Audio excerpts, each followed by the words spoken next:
मेरी बात समझ लीजिए, मेरी गारंटी है,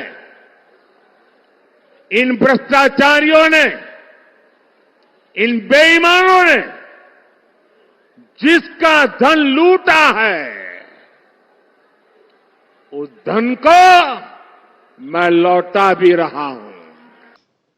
हमारे देश में आजादी से ही एक दूसरे के ऊपर राजनीतिक पार्टियां भ्रष्टाचार के आरोप लगाते रहते हैं और आज कल भी वही चल रहा है हमारे देश में। जहां दोस्तों अभी लोकसभा का चुनाव आने वाला है और माहौल एकदम से गर्म है, क्योंकि झारखंड के मुख्यमंत्री हो, दिल्ली के मुख्यमंत्री हो, इन दोनों मुख्यमंत्री को अपने पद पर रहते हुए जेल जाना पड़ा है। जी हां दोस्तों, ईडी ने अपने इन दोनों को अपने पर्सनल कामों की वजह से, पर्सनल काम में भ्रष्टाचारी की वजह से इन दोनों को जेल भेजा है और राजनीति एकदम चरम पर है। बता दें कि दिल्ली के मुख्यमंत्री अरविंद केजरीवाल जो हैं, इनके ऊपर शराब घोटाले और इसमें भ्रष्टाचारी के लेकर के इसके एक मंत्री पहले ही जेल जा चुके हैं और इनके एक सांसद हैं संजय सिंह, वो भी 6 महीने पहले ही जेल गए थे। बता दें कि आज संजय सिंह के जमानत पर सुनवाई हुई और संजय सिंह को जमानत दे दी, लेकिन संजय सिंह की जमानत जो हुई, इसमें क्या ईडी कहां चूक रह गई? ईडी के क्या सबूत नहीं थे या किस वजह से उन्हें जमानत दी गई? क्या क्या उन्हें क्या उन्हें सुप्रीम कोर्ट हिदायत के साथ उसे जमानत दी है? उसमें है सबसे पहले उनका पासपोर्ट जो है रख लिया गया है, देश से बाहर नहीं जा सकते हैं और कुछ भी काम करना हो तो वो प्रशासन को बता करके ही करेंगे। इस तरह से संजय सिंह आज जो है जमानत पर बाहर आ गए। लेकिन आएगा कि भाजपा ही ईडी है और ईडी ही भाजपा है। जब कल सुप्रीम कोर्ट से आम आदमी पार्टी के सीनियर नेता माननीय संजय सिंह जी को बेल मिला, उस ऑर्डर में कुछ ऐसा देखने को मिला जिससे पूरा देश सख्ते में आ गया कि जो आम आदमी पार्टी कह रही थी वो सच साबित हो गया। 2 अप्रैल 2024 का ऑर्डर मैं आपको दिखा रहा हूं, जो रिस्पोंडेंट यानी ईडी उसके अपीयरेंस में नीचे लिखा है मिस बांसुरी स्वराज। बांसुरी स्वराज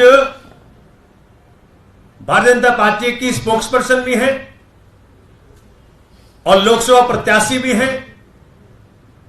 ऐसा व्यक्ति अगर ईडी को रिप्रेजेंट कर रहा है कोर्ट में आम आदमी पार्टी के नेता के खिलाफ, तो इससे बड़ा क्या सबूत होगा कि बीजेपी ने ईडी को राजनीतिक फायदे के लिए दुरुपयोग किया और ईडी एक राजनीतिक विंग की तरह, राजनीतिक इकाई की तरह भाजपा के लिए काम कर रही है।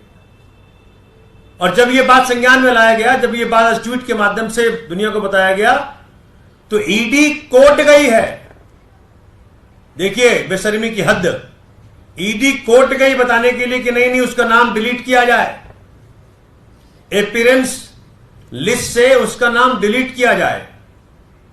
और आज ये बात beyond reasonable doubt, beyond doubt with firm conviction, ये सिद्ध हो गया। लेकिन उन्होंने पिछले के ऑर्डर्स में भी यही चीज हमें दिख रहा है। देखिए 5/2/2024 को ये ऑर्डर है सुप्रीम कोर्ट का, वहां भी लिखा है बांसुरी स्वराज।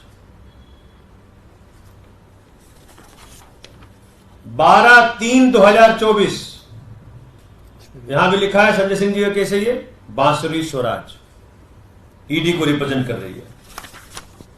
लेकिन आज एक तरफ देखा जाए तो अरविंद केजरीवाल के जमानत पर भी कोर्ट में सुनवाई हो रही थी, लेकिन आज अरविंद केजरीवाल के ऊपर सुनवाई के दौरान कोई भी ऐसा सबूत या ऐसा तथ्य नहीं रख पाए जिसके कारण से ईडी के चार्जशीट के अनुसार से उन्हें राउज एवेन्यू कोर्ट से उन्हें अभी न्यायिक हिरासत में ही रखने को कहा गया है। जी हाँ दोस्तों, लेकिन ये भ्रष्टाचार के एक तरफ उधर प्रधानमंत्री 2 दिन पहले थांती टीवी से इंटरव्यू में बात करते हुए कहा था कि ईडी का काम जो है वो भ्रष्टाचारियों का लगाम लगाना है, भ्रष्टाचारियों के ऊपर दबदबा बनाना है, ये उनका काम है। ये सरकार के अंडर भले ही होती है, लेकिन ये सरकार के द्वारा नहीं चलाए जाते हैं, ये भ्रष्टाचार के लगाम लगाने को लेकर के है। एक तरफ हम लोग ईमानदारी और पारदर्शिता जनता जनार्दन के सामने लेकर के आए हैं, दूसरी तरफ भ्रष्टाचारी परिवारवादी उनका जमावड़ा है। ये भ्रष्टाचारी मोदी को धमकी भी दे रहे हैं, दिन रात गाली भी दे रहे हैं। अब देखिए क्या खेल चल रहा है। हम हैं जो कह रहे हैं भ्रष्टाचार हटाओ, और वो कहते हैं भ्रष्टाचारी बचाओ। आप मुझे बताइए, भ्रष्टाचार हटना चाहिए कि नहीं हटना चाहिए? भ्रष्टाचार हटना चाहिए कि नहीं हटना चाहिए? भ्रष्टाचार से मुक्ति मिलनी चाहिए कि नहीं मिलनी चाहिए? भ्रष्टाचारी जेल जाने चाहिए कि नहीं जाने चाहिए? भ्रष्टाचारियों को सजा होनी चाहिए कि नहीं होनी चाहिए? ये देश की आवाज है, और मोदी आपकी हर आवाज को सुनता है और उसके लिए ताकत भी लगा देता है। लेकिन साथियों, मुझे कितनी गालियां दी जाए, कितने ही आरोप लगाए जाएं, मोदी इनकी गालियों और धमकियों से डरने वाला नहीं है।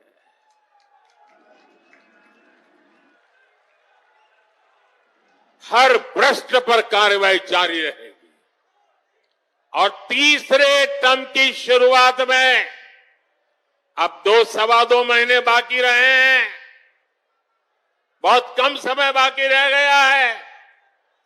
तीसरे टर्म में भ्रष्टाचार पर और तेज प्रहार होगा, ये मैं आपको गारंटी देने आया हूं। भ्रष्टाचार हर गरीब का हक छीनता है, हर मध्यम वर्ग का हक छीनता है, और मैं गरीब का हक, मध्यम वर्ग का हक किसी को भी छीनने नहीं दूंगा। ये मोदी की गारंटी है। तो वहीं दूसरी तरफ आम आदमी के कार्यकर्ता, नेता जो है इलेक्टोरल बॉन्ड को लेकर के प्रधानमंत्री पर और बीजेपी पर भ्रष्टाचार के आरोपों को गिना रहे हैं और बता रहे हैं कि सबसे बड़ा भ्रष्टाचारी तो ये लोग हैं जो इलेक्टोरल बॉन्ड को लेकर के जो आया, जिसमें आप खबर भी सुने होंगे कि सुप्रीम कोर्ट उसे निरस्त भी कर दिया है। लेकिन आरोप प्रत्यारोप के बीच में चुनावी घमासान जो है चल रहा है, और देखने वाली बात होगी कि क्या अरविंद केजरीवाल जी का भी कुछ दिनों में ही जमानत हो जाएगी। मेरी बात समझ लीजिए, मेरी गारंटी है, इन भ्रष्टाचारियों ने, इन बेईमानों ने जिसका धन लूटा है, उस धन को मैं लौटा भी रहा हूं।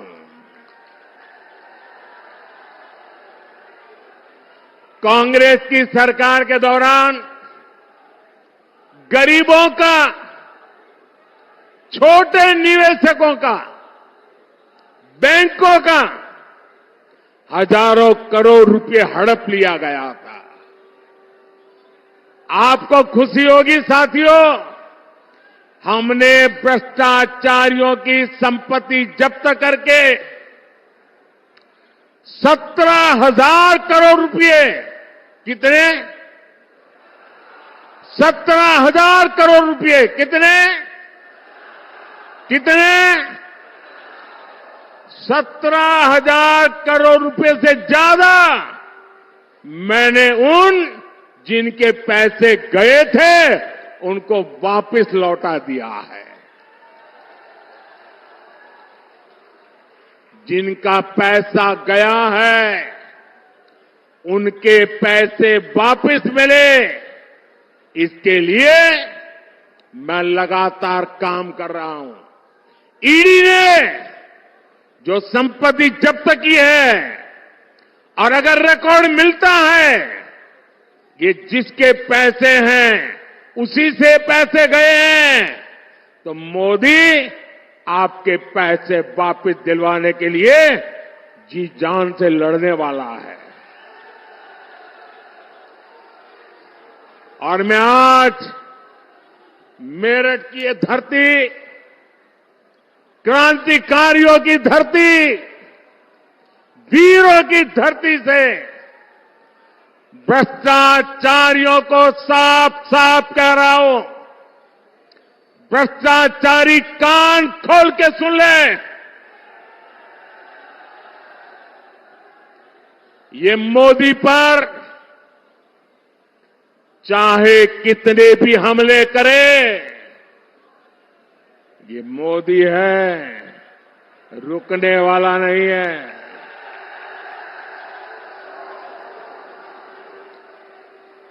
भ्रष्टाचारी चाहे कितना ही बड़ा क्यों ना हो, एक्शन होगा, जरूर होगा। जिसने देश को लूटा है उसे लौटाना ही पड़ेगा, ये मोदी की गारंटी है। यह लंबा जाएगा ये तो ये सब मुद्दे चल रहे हैं हमारे देश में। और बता दें कि अभी ताबड़तोड़ नरेंद्र मोदी प्रचार कर रहे हैं। आज राहुल गांधी अपने वायनाड के पुराने सीट पर से जा करके अपना नामांकन भरा है, और आज अपना नामांकन किया है। वहां पर जाकर के रोड शो किया पहले, इसके बाद नामांकन किया, और इस तरह से राजनीति चरम सीमा पर है।